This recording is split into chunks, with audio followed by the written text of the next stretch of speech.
Hello everyone, welcome back to the channel, and today we'll be discussing how you can make your iPhone apps icon smaller or bigger. It's very easy. What you need to do, just tap on any app, and after doing so there is an option of edit home screen button here. Just tap on this option.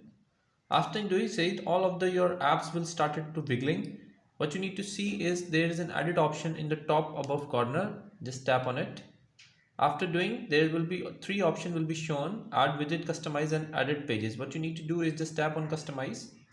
After doing, it will show up this option that you need to add multiple colors to your widgets, or what you can do here is make a tint or whatever you want, or make the icon large like this. So that's how you can set up the icon small to large in your Apple iPhone. I hope this video helped you out. If you still have any question, just let me know. I'll try to figure out in upcoming videos. Thank you. Bye bye.